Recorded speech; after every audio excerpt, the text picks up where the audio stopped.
Assalamualaikum warahmatullahi wabarakatuh. Bertemu kembali bersama saya Ibu Indi Utari Dewi di mata pelajaran Pendidikan Kewarganegaraan kelas 12.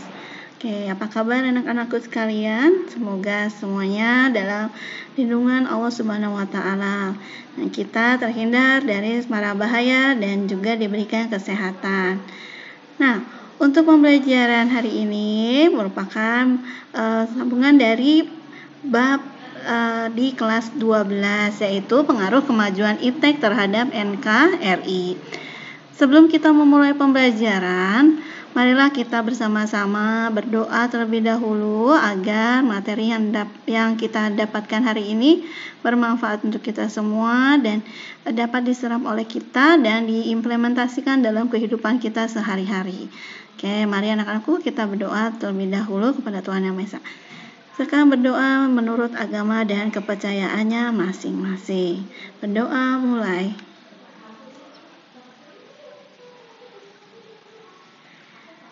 Berdoa selesai.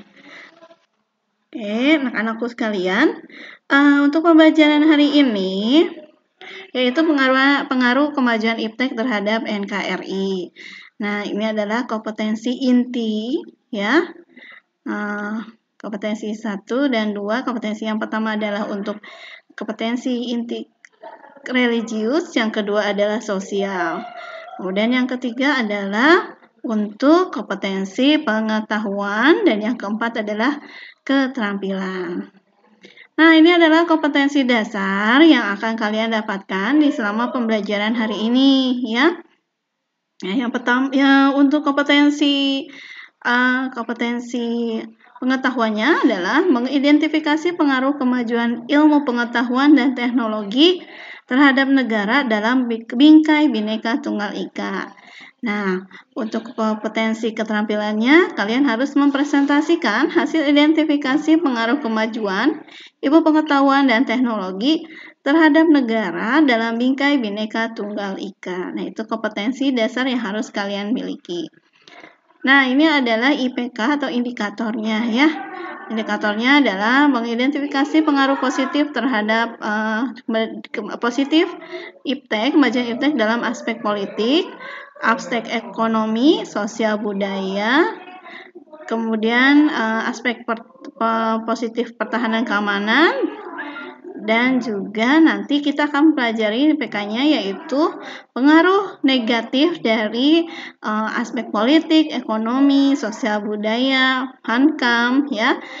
Dan yang ke-9, memilih strategi mengatasi berbagai pengaruh negatif kemajuan iptek dan sikap selektif dalam menghadapi berbagai pengaruh kemajuan iptek. Nah, ini adalah indikator atau IPK yang akan kalian dapatkan selama pembelajaran. Nah, dalam bab ini, pertemuan ini, Ibu akan membagi menjadi 3 pertemuan. Yang pertama adalah pengetahuan tentang pengaruh positif. Nah, ini ya, Ibu akan mengajarkan menjadi 3 bagian, yaitu pengaruh positif kemajuan iptek bagi kehidupan masyarakat, kemudian pengaruh negatif, ya, pengaruh negatif kemajuan iptek bagi kehidupan masyarakat, kemudian yang ketiga adalah membangun sikap selektif dalam menghadapi berbagai pengaruh kemajuan iptek, ya. Nah, ini adalah pembagian pembelajaran kita di bab tersebut. Sebelum kita memasuki dampak positif yang lain-lain, kita harus tahu dulu apa itu iptek ya. Sebentar ya.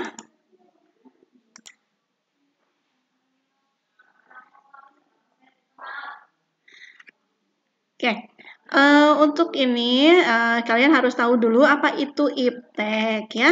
Iptek atau ilmu pengetahuan yang merupakan sumber informasi yang dapat meningkatkan pengetahuan ataupun wawasan seseorang dalam bidang teknologi dan informatika. Nah, iptek ini juga diatur di dalam Undang-Undang Dasar 1945. Pasal 31 ayat 5 yaitu pemerintah memajukan ilmu pengetahuan dan teknologi dengan menjunjung tinggi nilai-nilai agama dan persatuan bangsa untuk kemajuan peradaban serta kesejahteraan umat manusia. Nah, ini ya, IPTEK itu diatur di dalam Undang-Undang Dasar 1945.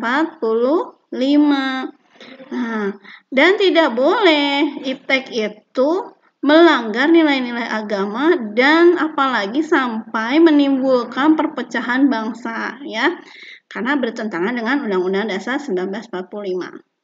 Nah, pengaruh IPTEK ini terbagi menjadi dua, ya, yaitu dampak positif dan dampak negatif.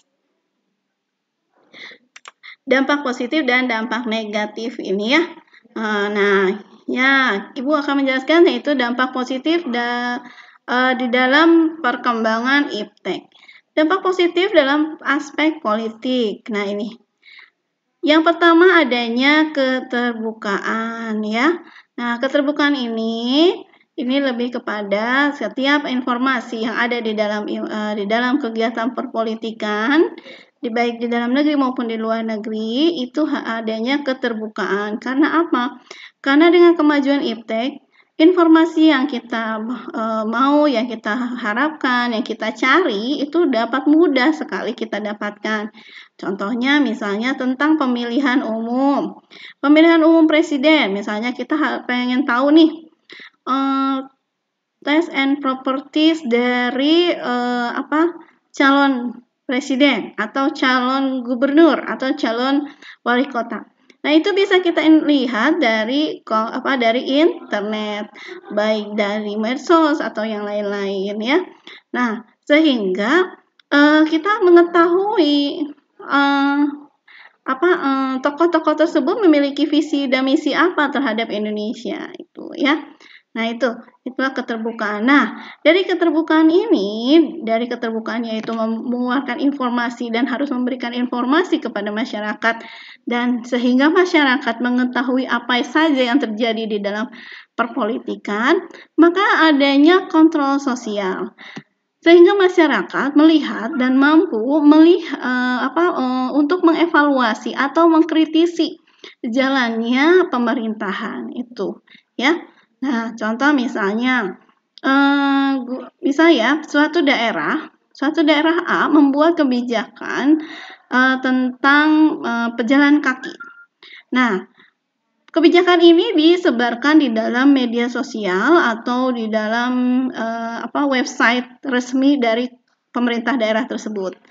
Nah, jika masyarakat tidak menghendaki atau tidak menyenangi dengan kebijakan tersebut, maka masyarakat bisa mengajukan petisi atau apapun ya. Nah, dari situlah terjadilah kontrol sosial. Nah, itu.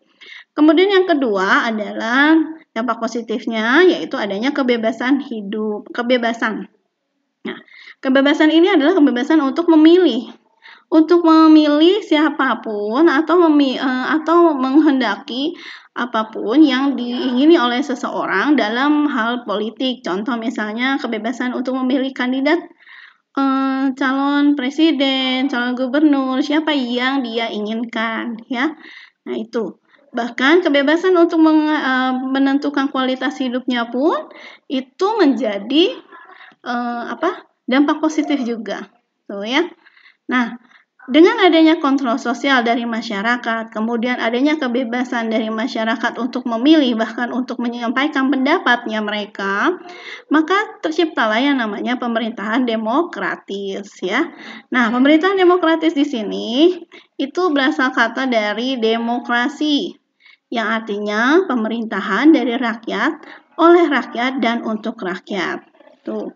Nah, pemerintahan di sini mereka berdiri atau dipilih, bahkan duduk di pemerintahan karena mereka dipilih oleh masyarakat, oleh rakyat yang memilihnya. Kemudian mereka itu bekerja untuk siapa? Mereka bekerja untuk rakyat, bukan untuk kepentingan pribadi atau kelompoknya.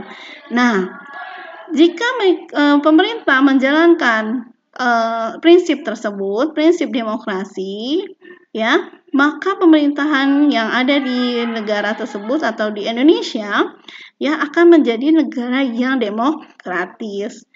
Tentu saja dengan adanya kontrol sosial dari masyarakat, sehingga jalannya pemerintahan tidak berlangsung tirani atau berdasarkan keinginan seorang penguasa gitu ya. Nah, itu untuk dampak positif politik. Nah, selanjutnya adalah dampak positif di bidang ekonomi ya. Oke, itu ya. Dan kemudian yang kedua adalah dampak positif di bidang ekonomi. Ya, ini yang pertama adalah makin meningkatnya investasi asing atau penanaman modal asing di negara kita.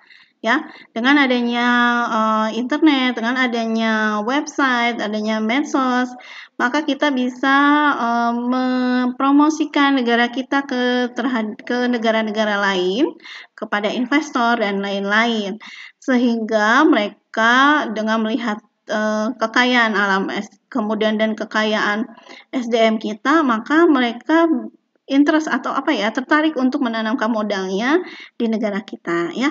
Nah, yang kedua adalah makin terbukanya pasar internasional bagi produksi dalam negeri.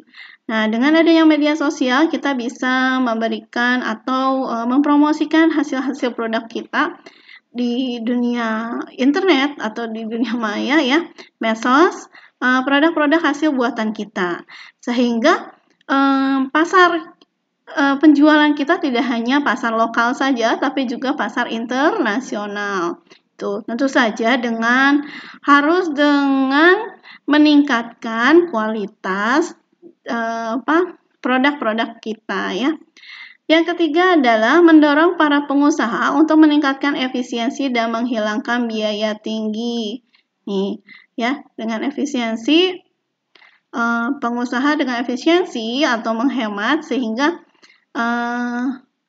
dengan melihat mungkin keluar dia melihat ada mesin-mesin untuk produksi bisa mempermudah atau meringankan biayanya, maka dia bisa membeli barang tersebut ya, sehingga produksinya semakin maju.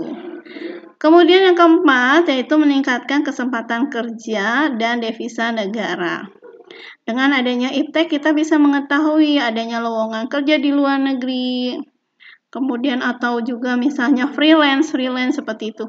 Walaupun misalnya kita tidak berada di luar ya, misalnya kita harus jadi TKI, kerja di luar negeri, ya bisa saja bisa di Indonesia kita hanya tinggal tinggal memberikan hasil karya kita. Atau mungkin ada yang mau bekerja di luar negeri, itu terbuka sekali kesempatan kita ya, dengan adanya lowongan-lowongan kerja di luar negeri seperti itu. Nah, itu akibat dari terbukanya informasi di luar di dunia pengetahuan. Selanjutnya adalah meningkatkan kemakmuran masyarakat. Dengan banyaknya kesempatan kerja ya, sehingga pendapatan negara kita, pendapatan masyarakat kita makin meningkat, sehingga kita juga pendapatan bruto kita makin bertambah. Nah, ini tentu saja meningkatkan kemakmuran. Ya, yang keenam, menyediakan dana tambahan untuk pembangunan ekonomi. Dengan adanya tambahan devisa negara, maka kas negara kita akan bertambah ya, sehingga ada tambahan dana untuk pembangunan ekonomi ya. Oke, itu adalah dampak positif di bidang ekonomi. Oke, kita lanjutkan yaitu dampak positif di bidang budaya. Nah, ini adanya kemudahan akses informasi. Informasi yang ada di luar dapat kita akses dengan mudah ya, sehingga kita dapat menambah ilmu kita tentang informasi-informasi yang ada di luar negeri. Misalnya adanya penambahan untuk menambahkan budaya kita. Contoh misalnya kebudayaan kita bisa tari-tari Indonesia, tari tradisional Indonesia bisa diperkenalkan kepada mereka. Atau kita melakukan asimilasi atau pencampuran kebudayaan kita dengan kebudayaan lain ya. Kemudian kemudahan akses nilai-nilai ya. Oke.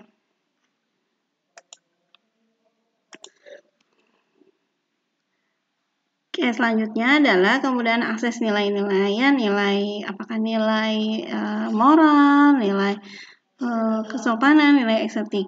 Jadi kita mengetahui misalnya negara Jepang, nilai-nilainya bagaimana terhadap kedisiplinan.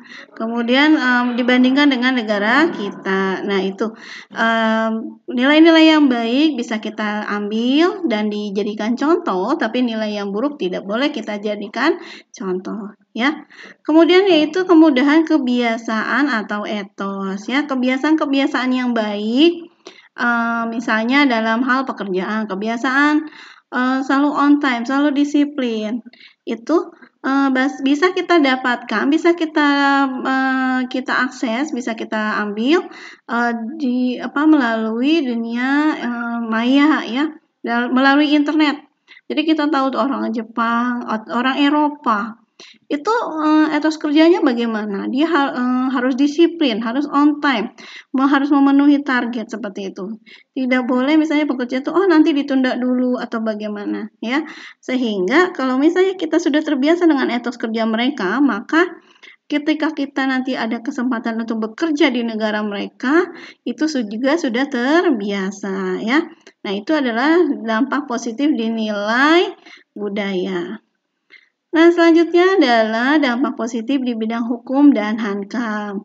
Nah, ini yang pertama adalah makin menguatnya supremasi hukum, demokratisasi, dan pemenuhan HAM. Nah, ini maksudnya adalah makin menguatnya yaitu penegakan hukum di Indonesia, ya, dan pemenuhan hak asasi manusia. Ya, mungkin kalau dulu kita tidak mengetahui apa itu hak asasi manusia. Dengan adanya teknologi, dengan adanya kemajuan iptek, kita mengetahuinya. Kemudian yang kedua adalah menguatnya regulasi hukum dan pembuatan peraturan perundang-undangan. Sehingga peraturan atau pembuatan undang-undang ini diketahui oleh masyarakat luas. Karena apa? Sebelum ditetapkan, peraturan atau perundang-undangan ini harus diberikan dulu atau di-share dulu kepada masyarakat, diuji kelayakannya, apakah sesuai dengan keinginan rakyat atau tidak. Tuh, ya. Dan ketiga adalah makin menguatnya tuntutan tugas penegak hukum, polisi, jaksa, dan hakim, ya ini. Sehingga penegakan hukum ini polisi tidak hanya mungkin kalau dulu hanya kriminal saja, kriminal yang secara mungkin terlihat di mata, ya. Tapi kalau sekarang dengan adanya kemajuan iptek, maka polisi ini bukan hanya di dunia nyata, tapi juga di dunia maya, yaitu misalnya dengan adanya cybercrime. Nah, akhirnya dibuatlah polisi cybercrime. Untuk apa? Untuk mengatasi kejahatan-kejahatan di dalam dunia maya. Yang keempat adalah menguatnya supremasi sipil dengan mendudukkan tentara dan polisi. Nah, ini yaitu dengan cara maksudnya seperti ini. Di mana tentara dan polisi harus menjalankan tugasnya, yaitu sebagai aparat keamanan dan ketertiban, ya. Bukan lagi dia masuk ke dalam ranah politik. Ranah politik hanya bisa dimasuki oleh orang-orang sipil saja. Seperti itu. Nah, makanya disebutnya adalah menguatnya supremasi sipil, ya. Nah, itu adalah dampak-dampak positif di bidang hukum dan HANKAM. Nah, dari sini Ibu harapkan kalian dapat mengerti apa saja dampak positif di semua bidang di Indonesia, ya. Nah, untuk kalian dengan Ibu berikan materi ini, maka terbukalah apa itu manfaat positifnya dari perkembangan iptek bagi kita, ya. Nah, mungkin kalian ada tambahan, mungkin yang mau menambahkan apa sih dampak positif bagi kalian. Nah, bisa kalian berikan jawabannya di kolom komentar di bawah, ya, kolom komentar. Dan jangan lupa sebelum kalian memberikan pendapat kalian, memberikan komentar, tuliskan nama dan kelasnya, ya. Dan sebutkan dampak positif apa lagi bagi kehidupan kita di masyarakat. dalam berbangsa dan bernegara dalam bingkai Bhinneka Tunggal Ika. Ya, nah sebutkan di sana. Jika sudah, bisa kalian sampaikan kepada Ibu bahwa saya sudah memberikan komentar saya, ya. Nanti komentar kalian itu Ibu anggap sebagai tambahan tugas untuk keterampilan, ya. Nah, tuh. Oke. Nah, kalian memberikan komentar ini juga termasuk dalam pemanfaatan dari perkembangan iptek. Kalau dulu mungkin kalian feedback bersama Ibu ngobrol, kita saling tanya jawab itu hanya melalui tatap muka. Tapi kalau sekarang kita bisa melalui internet, bisa melalui komentar-komentar yang kalian tuliskan nanti di kolom komentar di YouTube channel ini, ya. Oke, demikian materi dampak positif dari perkembangan iptek, ya. Nah, untuk pertemuan berikutnya nanti Ibu akan jelaskan yaitu dampak negatif dari perkembangan iptek. Ibu cukupkan sekian untuk pertemuan kali ini. Jangan lupa berikan komentar kalian di bawah. Sebutkan dampak positif apa lagi yang ada di masyarakat yang berhubungan dalam berbangsa dan bernegara dalam bingkai Bhinneka Tunggal Ika. Oke. Dan jangan lupa subscribe, ya, dan berikan tanda jempolnya untuk channel ini. Oke, Ibu cukupkan sekian pembelajaran hari ini. Mudah-mudahan pembelajaran hari ini bermanfaat bagi kita semua, ya, dan ingin meningkatkan juga pengetahuan kalian sebagai warga negara Indonesia yang baik. Oke, terima kasih kepada kalian untuk kelas 12. Sampai ketemu lagi minggu depan untuk pertemuan berikutnya, ya. Oke, akhirul kalam, mengucapkan alhamdulillahirrahmanirrahim. Wassalamualaikum warahmatullahi wabarakatuh.